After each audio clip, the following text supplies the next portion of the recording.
इस वक्त जेबी केसेस के चाहने वालों के लिए एक दुख भरी खबर हो सकती है। संजय मेहता, जिन्होंने जेबी केसेस से इस्तीफा दे दिया है, वो इस वक्त हमारे साथ जुड़े हुए हैं, लाइव जुड़े हुए हैं। उनसे बातचीत करेंगे और जानेंगे, संजय जी, क्या वजह रही इस्तीफा की? देखिए, मैं आपको ये स्पष्ट करना चाहता हूँ कि जिन उद्देश्यों संकल्पों के साथ हम लोग आगे बढ़े थे, सबसे पहला तो वो मुझे एकदम बिल्कुल डीरेल होता हुआ नजर आ रहा है। संगठन, हम लोग चुनाव लड़ने की तैयारी कर रहे थे अपने संगठन से, और हमारे जो भी साथी हैं वो सारे लोग चुनावी की तैयारी में लगे थे। 60 दिन का वक्त बचा हुआ है, लेकिन कुछ भी चीजें वहाँ डिसेंट्रलाइज नहीं हो पा रही थी। सब कुछ एक व्यक्ति निर्णय ले रहे थे, सामूहिकता नहीं था निर्णय में, कोई संवाद नहीं था। संवाद करने की कोशिश कर रहे थे, वो नहीं हो पा रहा था। लगातार मुझे ह्यूमिलिएट करने की एक तमाम कोशिशें हुई। कार्यक्रमों से मुझे दूर रखा गया। मेरे घर के बगल में कार्यक्रम हुआ, वहाँ नहीं बुलाया गया। मेरे लोकसभा क्षेत्र में कार्यक्रम हुआ, वहाँ पर भी हम लोगों मुझे दूर रखा गया। कार्यकर्ताओं ने मेरे पोस्टर्स लगाए, बैनर्स लगाए, तो उनसे हमारे नाम को हटाया गया, हमारे तस्वीरों को हटाने की कोशिश की गई।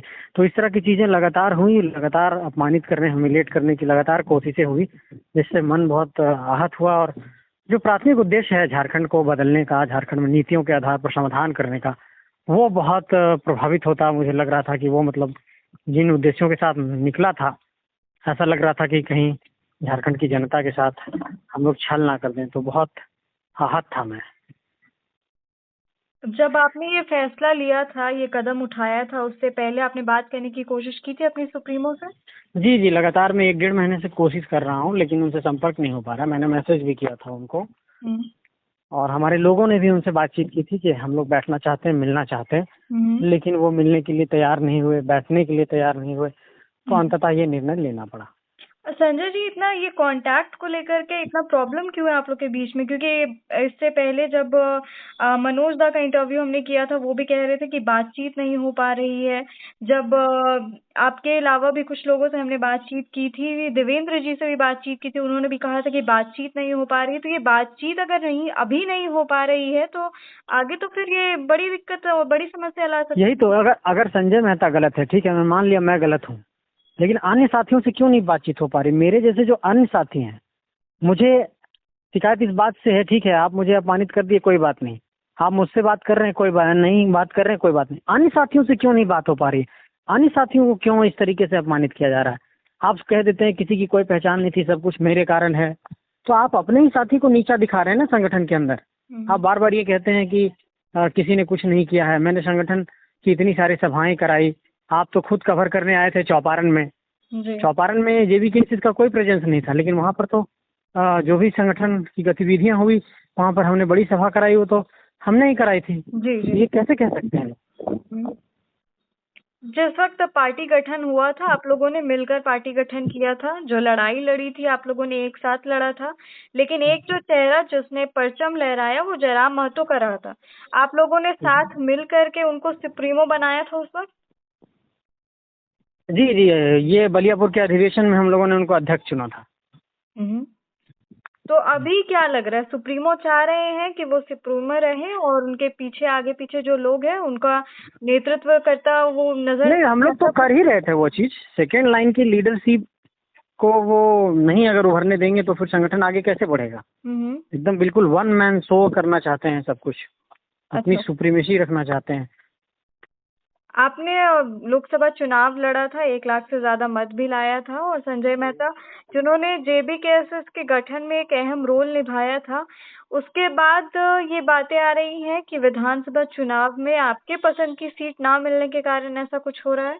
नहीं, मुझे कहीं से चुनाव नहीं लड़ना है, मैंने कहीं से टिकट नहीं मांगा है, और ना ही मेरी चुनाव लड़ने की इच्छा है। आपको लग रहा है कि जो सुझाव पत्र आपने लिखा था उस कारण ये सारी चीजें हो रही हैं? हो सकता है, हो सकता है। सुझाव पत्र के बाद कोई बातचीत हुई थी आपको जयराम महतो से? नहीं, कोई बातचीत नहीं हुई थी मेरी। मैंने कोशिश की थी, लेकिन नहीं हो पाया था। मैसेज पे चैट हुआ था कि हम लोग मिलेंगे। वो रांची से आने के बाद मिलने की बात कह रहे थे। उसके बाद हमारे साथियों ने संपर्क किया, समय भी मांगा, लेकिन उन्होंने मतलब समय नहीं दिया मिलने का। जिस पार्टी को आपने सींचा, इतनी मेहनत से बनाया, उसको अभी छोड़ते हुए क्या महसूस कर रहे हैं?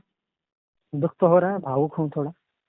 दुख हो रहा है कि जिस परिवार को सजाया, संवारा, बनाया, वहीं से मुझे छोड़कर जाना पड़ रहा है।